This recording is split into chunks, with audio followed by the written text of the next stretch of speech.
Hey all, it's Gemma. I'm back again with another video. This one is going to focus on schizophrenia, medication, psychiatric wards. I've got two poems for this one as well. So I'm going to start with, they're both from my book, my 50 Shades of Insight book that's available on Amazon to anyone who wants to buy it. So yeah, this one's called Schizophrenia, I'm Broken. And so I find my mind has split, chaos rules supreme. Thoughts come in from everywhere, intense suffering, I want to scream. The fragmentation of my soul has also cracked my brain. A mind in total turmoil, I'll never be the same. Delusions and confusion, nothing's making sense. Takes me to extreme experience, my mind is taut and tense. Emotions flying everywhere, flitting from state to state. Following my racing thoughts, I'm trying to show restraint. Memories invade my mind and process trauma all around. Hearing voices disorganized, unable to touch the ground. Feeling alone and isolated, estranged and set adrift. Being so apart from God and unable to heal the rift. Chaotic experience ever changing, I cannot keep track of myself. Identity's lost and looking for healing, but I cannot find myself. Identity crisis, spiritual too. It's an emergency, what can I do?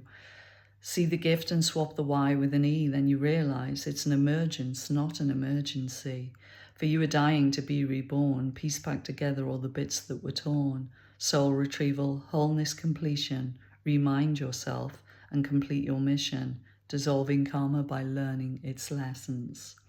So, firstly, the first thing I notice as I'm reading that is how strange it is to look back in retrospect on, this was written, I'm dropping the book here, give me a moment.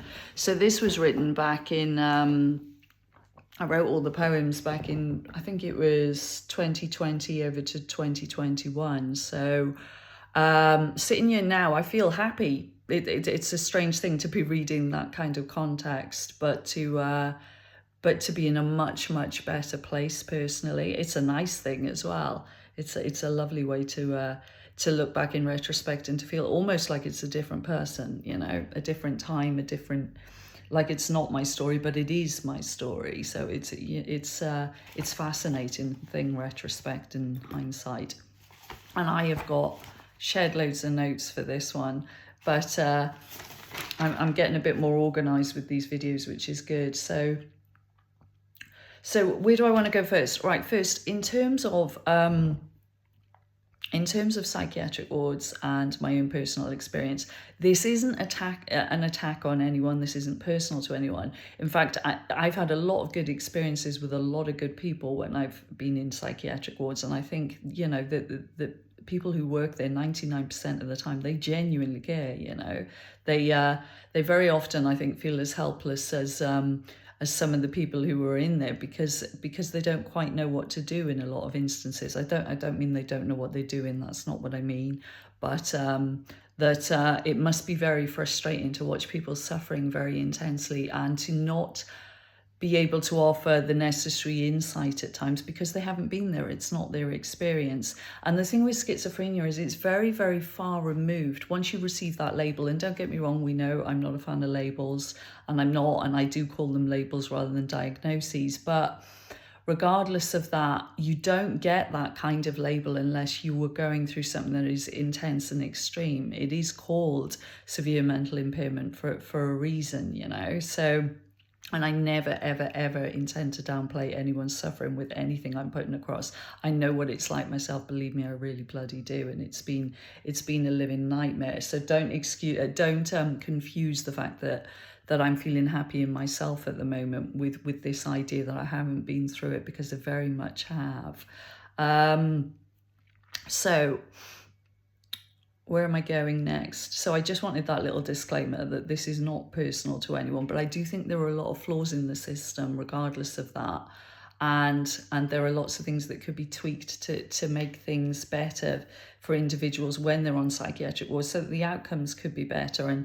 And to be honest, I don't know when talking of the system in terms of funding and outcomes and stuff like that, how much of it is actually geared towards getting people well. So By all accounts, it's not always the case that it's set up, or it's not set up in such a way as to be conducive with speedy recovery. Whether that's actually true or not, I'm guessing there is truth to it. So I'll go into that a bit further on, a bit more later in the video, as long as I remember.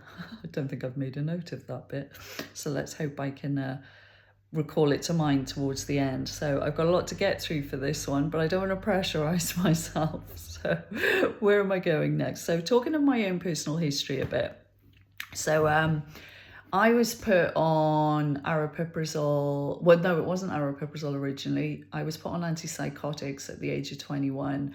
I was reminded of in my recent foray on the psychiatric ward, when I was on there for a couple of months back earlier this year in April and May and a little bit of June. So in my early experiences with my mental health, when it really began to get quite severe around the age of 20, when all the intrusive thoughts started and stuff, I wouldn't talk about what was going on. I wouldn't talk about the contents of my head.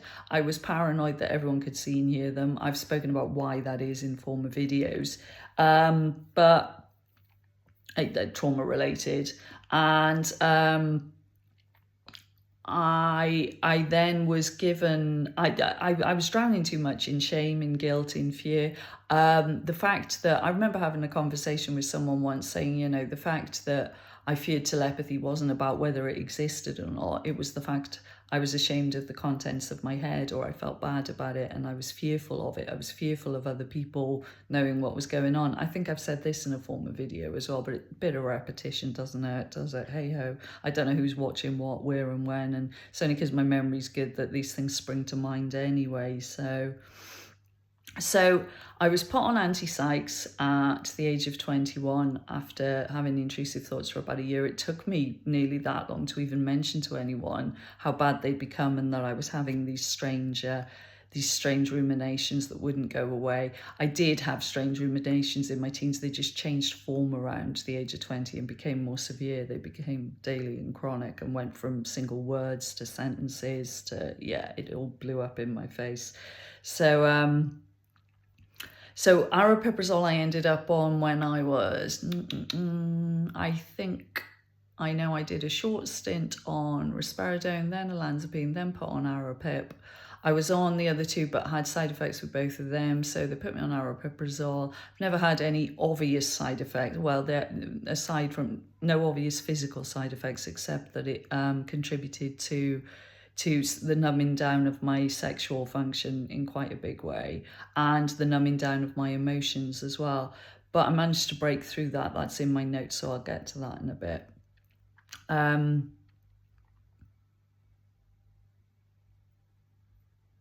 So firstly, it's like I think our systems become very quickly dependent on these drugs. I wish there were easier ways. I wish there were better ways. I think there are, but I think they're more long-term in the future. And it's about the changes we start making now that's important, really, because you've got to be forward thinking, not only for people who are dealing with it in the here and now, but for future generations as well. This stuff is important, hence why I'm doing these videos. I remember looking into aripiprazole itself, because my intrusive thoughts didn't get better post aripiprazole. They actually got considerably worse. And it wasn't until I'd been on those meds 4 years and then came off them, that's when I received the schizophrenia label, because that's when all hell broke loose. So obviously chemicals had changed within my system. Now, I'll never know sliding doors whether it would have happened anyway, whether the meds delayed it or whether it wouldn't have. Maybe they induced it. Or without medication, perhaps it would have run a smoother course. I mean, there are some arguments for if we dealt with this differently in a more community-based setting, that people would recover quicker if we weren't labeling and medicating too quickly, and if the understanding was there, more compassion, more looking at it from a different angle of sort of seeing value in what the individuals are experiencing and helping them to work through it, working with people who are going through these psychotic breaks and finding the value in it. and that the recovery rate is then historically a lot better. And I think that approach still goes on in some countries over the world, and that the outcomes are actually a lot better for people, and that the suffering is nowhere near as severe. And then the potential gifts that trauma always has, because trauma can be transmuted into positive experiences, and there's a whole offshoot of things I could discuss on that I won't go into in this video. But yeah, this is what I mean about the approach, the system. It is flawed. It's definitely flawed, and it does need to change so that people are suffering less and getting the assistance and care that they need in a different way. But so what I was going to say firstly is, and I have said in a former video, is that for me it's mental emotional health, and for me, because health is holistic. So if you're having mental health issues, it's not just mental health issues.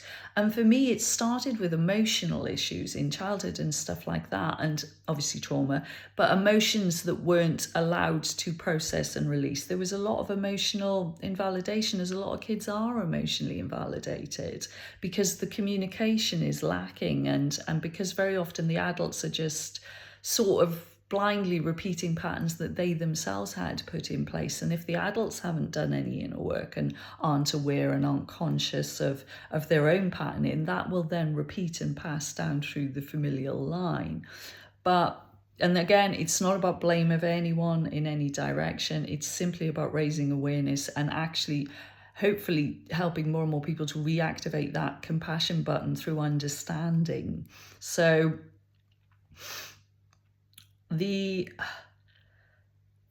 aripiprazole, when I did research, and one of the reasons I think it didn't clear the intrusive thoughts was because it can actually apparently sort of cluster the thinking of the brain. Now, your global efficacy of your brain is how the different areas relate to each other. And it's sort of like the overall workings of the brain. So how those areas relate as a whole. And I think with the aripiprazole, I think my thinking just got more grooved. That and I'm not a scientist. I could be wrong on this. I really could. But I don't know if anyone out there could verify it for me, if anyone ever happens to watch this that genuinely knows what they're talking about. But my understanding is this, that because when aripiprazole floods the synapses with synthetically reproduced, naturally occurring chemicals, I think maybe all the newer antipsychs do this, but in aripiprazole's case, it works on dopamine and serotonin. And when you, as I'm understanding it, if you flood this synapse to sort of block certain positive symptoms of schizophrenia, it can work quite well on blocking them. Then if in flooding the synapses, it means that the different areas of the brain are kind of like getting further segregated from each other, and that the messages can't go from one area to another. Now, like I said, I could be wrong. Maybe it doesn't actually work that way. But I'd very much like to hear whether my thinking is correct or erroneous, because I'm curious above all else. So if anyone could help me with that one day at some point who sees this video, that would be fantastic. Thank you. So my idea, my way of looking at it is, if you're flooding these synapses and you're having reoccurring intrusive thoughts and you're blocking the synapses, the only way they can go is back on themselves and then back on themselves and then back on themselves, because they can't reach the part of the brain they need to reach in order to process, in order to be processed, integrated, and healed from, basically. And what I said earlier about my emotions, and I've mentioned before that I'm having therapy and I've had extensive EFT. And when I was on my foray into other worlds off all medication again for most of last year and the early part of this year, before I ended up back on the psychiatric ward, these EFT sessions, as intense as it was and as difficult as it was, it helped me re-engage my emotional self. And the crying, God, I love crying. I missed crying for donkey's years. Crying is healthy. Crying is a catharsis. We're conditioned out of crying. Like, we say to our kids, man up, or don't, and it's, please don't repetitiously say these things. Emotions are important. And very often it's because the adults themselves feel embarrassed, because Because if a child is crying in public and it's like, who's watching, who can see? And I understand, I empathise with that fully. And this is what I mean, adults need to work on their patterns too in order to, I guess what I'm saying is it's about every individual slowly together and individually learning to take accountability and learning to recognise what's healthy and what's not, and to make slow, steady changes together and individually. So I think it started probably with me, a lot of it is an emotional problem, as well as issues with from sexual abuse and various other things that went on. But yeah, and those emotions, when they're not dealt with, when you're emotionally invalidated and you feel like your emotions don't have a right to be expressed, or you begin to shut down, you shut them down, and the more you shut them down, the more you internalise, and the more you internalise, the more eventually that volcano is going to erupt and it's going to blow up in your face. And that's what happened to me, so and to many others like me, similar experiences. Give me a second to refer to notes here, please, because I'm just trying to see where it is that I am. And oh yeah, what I was going to say was, so yeah, later then what started in those two areas, so the bodily area, as in with the physical issues from the sexual abuse, carrying it somatically, carrying it emotionally, it then blew up into mental health and of course spiritual health as well, because you know there's a lot of spiritual health connotations with the schizophrenia label. It's probably the most spiritually related of the mental health labels. There's always something religious, spiritual going on with it, I would say. So, you know, voice hearing and stuff about, oh, and actually Carl Jung. Now, I, again, not an expert on this, haven't read into it into any extent, but I remember hearing that, and I think it was Carl Jung who first came up with it, this idea that in individuals who receive the label that I myself have received, that the ego doesn't form in a way that's particularly solid, as in the healthy sense of ego, not the false egoic shell, but a more healthy sense of self, of personal boundaries, of your rights and needs as a person and having them met and ensuring yourself that they are met, self-esteem, all that sort of thing. It's kind of like there is a, you know, I'm a bit ditzy with this video because I'm trying to explain things that one, I haven't fully researched, that's my bad. So like I said, correct me if I'm wrong on any of this, I'm open to that. But this is more about throwing ideas out there based on my own personal experience and just getting people thinking as well, you know. So I'm not claiming to be an expert in anything other than my own life experience. So that I am expert on is my own life experience, you know. I've got the lived experience, then, put it that way. So yeah, apparently Carl Jung spoke about how the veil is kind of thin between was it the subconscious or the unconscious and the conscious mind, and what can happen is you can get some very universal themes that then spill over into the conscious mind as a result of this. So you're looking at things like, you know, your gods, your goddesses, your angels, your demons, I had something else, oh yeah, heaven, hell, that kind of thing. Enlightenment, I had a complete fascination with enlightenment as a form of escapism, but yeah, that's a bit of an offshoot I don't want to cover in this video. And so there's always spiritual connotations to what an individual with that label goes through, or like I say, religious, spiritual connotations. And very, very, it's like the boundaries are so weak for the individual that even voices attack them. But there's different ways of looking at that as well, and there's nuances to that. Again, not something I'm going to cover in this video. I will talk about it in a subsequent one. So I spent years and years fighting for my rationale and doing everything I could, fighting tooth and nail, just to, I mean, there were times when just getting through each day was bloody hard. Schizophrenia, for anyone who doesn't know, has positive and negative symptoms, and the meds tend to work well on the positive. Is it the positive symptoms? Yeah, the positive symptoms, as in they can tend to nullify things like voices, and remember, everyone's unique, everyone's on different medication, everyone's got different history. So things like the positive symptoms, things like voices, if you are a voice hearer with it, delusions and stuff. Again, delusions can be hard to quantify.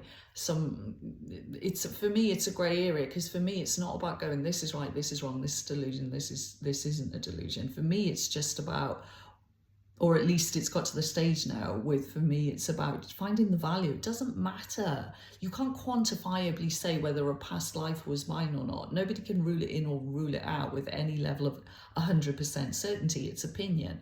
So for me, it isn't about whether something's true or not anymore. It's about the value. There were times when my ego was invested in it, yeah, but actually there was a lot of fear invested in it as well, because of the way it came about. And that's a whole other story in and of itself that I will cover, because it's important that I go into that, and hopefully that will be beneficial to others.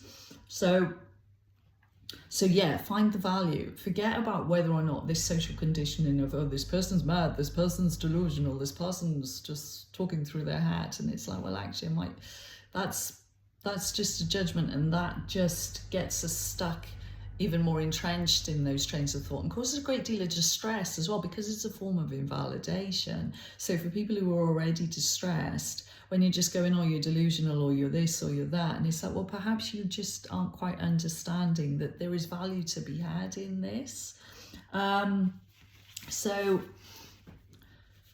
So where was I going with this? Do you know what? I'm on 21.5 minutes already, and I don't want to overdo the length of these videos. I will fit a couple more things into this, but I will carry on these notes on a subsequent video, and I'll put this one in 2 parts, I think. So either in 2 parts, or I'll just do another offshoot of it. Yeah, I won't give it the same title. I'll just, I'll give it a slightly different one. You know what? I'm going to leave it there. I'm going to tie it up, because I've waffled a lot and I'm not quite sure how coherent this particular one is. So I'm going to watch it back, see what I think. If it's halfway decent, then I'll upload it. And as usual, thank you to anyone who stayed to this point and taken the time to watch. And if you like my content, please like, share, subscribe. Feel free to comment. Much love to you all. Bye. Till the next time. Au revoir.